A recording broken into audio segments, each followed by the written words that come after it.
अक्सर मैंने गौर किया है कि जब हम बहुत प्यासे होते हैं और किसी रेगिस्तान में चल रहे होते हैं, तो दूर रेत पर ना पानी जैसी एक चमक दिखती है। हाँ, एक मिराज है ना, एकदम भ्रम की तरह। बिल्कुल, एक भ्रम। हम उसकी तरफ भागते हैं, ये सोचकर कि लगता है बस थोड़ा और आगे जाएंगे और प्यास बुझ जाएगी। पर वहां पहुंचते ही पता चलता है कि वो सिर्फ और सिर्फ रेत है। सही कहा। और क्षितिज या जो होराइजन है, वो हमेशा आगे खिसकता रहता है। इंसान कभी भी उस तक पहुंच ही नहीं पाता। खुशी के मामले में भी दिमाग बिल्कुल ऐसे ही बिहेव करता है। हाँ, हम लगातार आगे भागते रहते हैं, ये सोचकर कि बस अगली मंजिल पर खुशी मिल जाएगी। और ठीक यही वो मूल विचार है जहाँ से इस गहरी चर्चा की शुरुआत होती है। सच में ये पॉइंट बहुत जरूरी है। आज हम दी ऑलमनाइक ऑफ नवल रविकांत के मूल तत्वों पर चर्चा कर रहे हैं। इसका मकसद उन आदतों और मेंटल मॉडल्स को समझना है जो लंबे समय तक चलने वाली खुशी देते हैं। चलिए इसको थोड़ा विस्तार से समझते हैं, क्योंकि आज की तेज रफ्तार दुनिया में हम सब लगातार बाहरी चीजों में खुशी ढूंढते हैं। नई जॉब, नया फोन या बड़ा घर। सही बात है, जबकि हमारे स्रोत बिल्कुल अलग दिशा में इशारा कर रहे हैं। लोग अक्सर खुशी को ना सफलता से जोड़ देते हैं, जबकि इन दोनों का आपस में कोई सीधा रिश्ता नहीं है। वेट, सच में? पर बचपन से तो यही सिखाया जाता है कि सक्सेसफुल होगे तो खुश रहोगे। वही तो सबसे बड़ी गलतफहमी है। सफलता हमेशा असंतुष्टि से आती है। कुछ और बेहतर करने की चाहत, आगे बढ़ने की भूख। खुशी तब मिलती है जब इंसान उस चीज से पूरी तरह संतुष्ट होता है जो उसके पास अभी है। ओ, मतलब सफलता आगे भागने का नाम है और खुशी वहीं रुक कर ठहरने का। एकदम उलट। दोनों एक दूसरे के बिल्कुल उलट हैं। एकदम उलट। पर समाज इन दोनों को एक ही समझ बैठता है। खुशी कोई ऐसी चीज नहीं है जिसके साथ हम पैदा होते हैं या जो भाग्य से मिल जाती है। खुशी दरअसल एक स्किल है, एक हुनर। एक हुनर जिसे फिटनेस या न्यूट्रिशन की तरह सीखा जा सकता है। जी जी। ये बहुत एम्पावरिंग थॉट है। पर इसको आदत बनने से पहले उस सबसे बड़ी गलतफहमी को तोड़ना जरूरी है जो खुशी को खत्म करती है। हाँ, जिसे द फंडामेंटल डिल्यूजन कहा गया है। एक ऐसी डिल्यूजन की कुछ बाहरी चीज मिलने से हमेशा के लिए खुशी मिल जाएगी। जैसे नई गाड़ी खरीदने का उदाहरण ले लीजिए। मान लीजिए किसी ने एक नई गाड़ी बुक की है। जब तक वो गाड़ी आती नहीं है, वो इंसान हर रात इंटरनेट पर उसके रिव्यूज देखता है, शोरूम के चक्कर लगाता है। बिल्कुल। और गाड़ी घर आने के 1 या 2 हफ्ते बाद क्या होता है? वो आकर्षण बिल्कुल खत्म हो जाता है। अब वो सिर्फ एक गाड़ी है जिसे बस दफ्तर जाना है। ऐसा इसलिए होता है क्योंकि लोग उस चीज के नहीं बल्कि उस पाने की चाहत के यानी डिजायरिंग के आदी होते हैं। ह्यूमन साइकोलॉजी का ये एक बहुत बड़ा सच है कि इच्छा या डिजायर दरअसल अपने आप से किया गया एक समझौता है। एक कॉन्ट्रैक्ट अपने ही दिमाग के साथ। हाँ, एक कॉन्ट्रैक्ट कि जब तक आपको अपनी मनपसंद चीज नहीं मिल जाती तब तक आप दुखी रहेंगे। सोचिए, दिन भर में हम ऐसी कितनी नई इच्छाएं पालते हैं। हम दिमाग में नए कॉन्ट्रैक्ट साइन करते रहते हैं कि मुझे वो प्रमोशन चाहिए या इस फोटो पर इतने लाइक्स चाहिए, और फिर हैरान होते हैं कि हमारी जिंदगी में इतना स्ट्रेस क्यों है। सही कहा। खुशी कोई सकारात्मक या पॉजिटिव विचार नहीं है, क्योंकि हर पॉजिटिव विचार में एक नेगेटिव विचार का बीज छिपा होता है। खुशी एक डिफॉल्ट स्टेट है। जब जीवन में किसी चीज की कमी महसूस ना हो, राइट?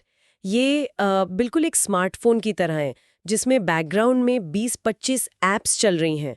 ये ऐप्स हमारी डिजायर्स हैं। क्या बात है, ये एनालॉजी बहुत बढ़िया है। जब तक ये एप्स चलती रहती हैं, बैटरी ड्रेन होती है। बिल्कुल, और प्रोसेसर गर्म रहता है। जब सारी ऐप्स बंद हो जाती हैं तब प्रोसेसर शांत होता है। यहाँ बात सच में बहुत दिलचस्प हो जाती है। लेकिन एक मिनट, अगर हम बैकग्राउंड की सारी ऐप्स बंद कर दें, अगर हम कुछ चाहेंगे ही नहीं तो आगे बढ़ने की प्रेरणा कहाँ से आएगी? इससे एक बहुत जरूरी सवाल उठता है, खासतौर पर उन लोगों के लिए जो सफर की अभी शुरुआत कर रहे हैं। बात सारी इच्छाओं को मार देने की नहीं है। हम सोसाइटी का हिस्सा हैं तो एक्शन लेना पड़ेगा। तो बैलेंस कैसे बनाएं? चाबी इस बात में है कि इच्छाएं रखना गलत नहीं है, पर एक समय पर सिर्फ एक ही बड़ी इच्छा रखनी चाहिए ताकि दुख का दायरा सीमित रहे। ओह, यानी फोकस सिर्फ एक चीज पर। अगर किसी को नया बिजनेस शुरू करना है तो वो एक बड़ी इच्छा है और उसके लिए आने वाले दुख और टेंशन को झेला जा सकता है। एकदम सही। पर उस एक चीज के बचाव में बाकी छोटी मोटी इच्छाओं को छोड़ना पड़ेगा, जैसे हर पार्टी में जाना या नए कपड़े पहनना। खुद चुनते हैं कि हमें कहाँ सफरिंग लेनी है, जिसे हम सच में मायने देते हैं, सिर्फ वही दुख उठाते हैं। हाँ, और इसमें शांति और खुशी का अंतर समझना भी जरूरी है। शांति असल में आराम की स्थिति में खुशी है, और खुशी गति में यानी मोशन में शांति है। जब हम समझ जाते हैं कि बाहरी खुशी एक भ्रम है और डिजायर्स ही दुख का कारण है, तो हमें अपनी सोचने के तरीके और अपने मेंटल मॉडल्स बदलने की जरूरत होती है ताकि सच्चाई का सामना किया जा सके। जिंदगी में किसी भी स्थिति के 3 ही विकल्प होते हैं। उसे बदल दें, उसे स्वीकार करें या उसे छोड़ दें। शांति तुरंत आती है। सही बात है। हमारा ईगो हमेशा हर चीज से लड़ना चाहता है और ईगो की इस लड़ाई को समझने के लिए दुनिया को 2 तरह के खेलों में बांटा जा सकता है। मल्टीप्लेयर गेम्स और सिंगल प्लेयर गेम्स है ना? हाँ, पैसा कमाना, सामाजिक रुतबा पाना, ये सब मल्टीप्लेयर गेम्स हैं। यहाँ दूसरे लोग देख सकते हैं कि कौन जीत रहा है, लेकिन खुशी पूरी तरह से एक सिंगल प्लेयर गेम है। इसे अपने अंदर अकेले ही खेलना होता है। कोई दूसरा ये जज नहीं कर सकता कि आप अंदर से कितने शांत हैं। और इस सिंगल प्लेयर गेम को जीतने के लिए सुमेरियंस का उदाहरण बहुत काम आता है। सुमेरियन सभ्यता ने बहुत महान काम किए थे, बड़े शहर बसाए थे, पर आज उन्हें कोई याद नहीं रखता। उनका अस्तित्व पूरी तरह मिट चुका है। हमारा अस्तित्व भी रात में जुगनू की एक चमक जैसा है। A firefly blink in the night. इस एंडलेस यूनिवर्स में हम कुछ पल के लिए आए हैं। इसलिए अपने अहंकार और समस्याओं को इतना महत्व नहीं देना चाहिए। तो इस सब का आखिर मतलब क्या है? मेरा एक पुशबैक है यहाँ। अगर हम ये सुमेरियंस वाले विचार को मान लें, तो क्या इंसान पूरी तरह निराश या नाइलिस्टिक नहीं हो जाएगा? अगर सब कुछ मिट्टी में मिल जाना है, तो हम कोशिश ही क्यों करें? अगर हम इसको बड़ी तस्वीर से जोड़कर देखें, तो ये विचार निराशावादी नहीं है, बल्कि आजाद करने वाला है। लिबरेशन है। आजाद करने वाला कैसे? सोचिए, अगर हमारी गलतियों और बैंक अकाउंट को कोई 1000 साल बाद याद नहीं रखने वाला, तो हम कितने आजाद हैं अपनी जिंदगी जीने के लिए। जब अहंकार खत्म हो जाता है, तब इस छोटे से समय को खुशी और पॉजिटिविटी के साथ जिया जा सकता है। आप वास्तव में हैं। ये लाइन बहुत गहराई रखती है। बिल्कुल, जब दूसरों की उम्मीदों पर खरा उतरने की कोशिश बंद होती है, तभी असली आराम मिलता है। लेकिन देखिए, मानसिक मॉडल तो सिर्फ एक नजरिया है, एक तरीका है सोचने का। इस बदलाव को अस्तित्व में लाने के लिए ठोस आदतों की यानी हैबिट्स की जरूरत पड़ती है ना? हाँ, खुशी उन आदतों से बनती है जो हम रोजमर्रा की जिंदगी में अपनाते हैं। इसके पीछे एक सीधा नियम है। आसान चुनाव करेंगे तो जिंदगी मुश्किल होगी, मुश्किल चुनाव करेंगे तो जिंदगी आसान होगी। Easy choices hard life, hard choices easy life. और इन हार्ड चॉइसेस में सबसे पहला नाम आता है रोज सुबह का वर्कआउट करना। सही कहा, क्योंकि जब शरीर में शांति होती है, तब दिमाग में शांति पाना आसान हो जाता है। जब फिजिकल स्ट्रेस दिया जाता है, तो दिमाग का शोर चुप हो जाता है। इसके अलावा डोपामिन लेवल को स्थिर रखने पर भी बहुत जोर दिया गया है। कैफीन, शुगर और अल्कोहल को छोड़ना या कम करना। और सबसे बड़ा मुद्दा, स्क्रीन टाइम घटाना। आजकल फेसबुक, ट्विटर और नोटिफिकेशंस हमारे डोपामीन बेसलाइन को हिला देते हैं। फोन और अलार्म क्लॉक का इस्तेमाल कम करने से दिमाग का केमिकल बैलेंस ठीक रहता है। और इस केमिकल बैलेंस और प्रेजेंट मोमेंट में रहने के लिए एक और सबसे मुश्किल आदत है मेडिटेशन, ध्यान। सलाह दी गई है कि रोज 1 घंटा मेडिटेशन किया जाए, और वो भी लगातार 60 दिनों तक। किसी भी शुरुआती इंसान के लिए रोज 1 घंटा चुप बैठना लगभग नामुमकिन लगता है।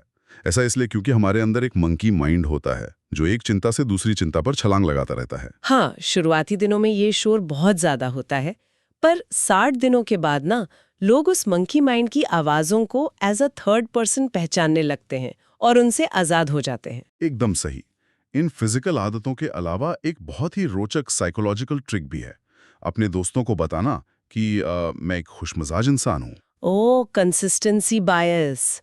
जब हम सोसाइटी को बोल देते हैं कि मैं हैप्पी पर्सन हूँ, तो दिमाग उस इमेज पर खरा उतरने के लिए अपने आप नेगेटिव रिएक्शंस को रोकने लगता है। हाँ, इंसान का दिमाग अपनी ही बनाई इमेज से अलग बर्ताव नहीं कर पाता। इसी पर स्रोत में दिए गए एक दोस्त behzad का उदाहरण आता है।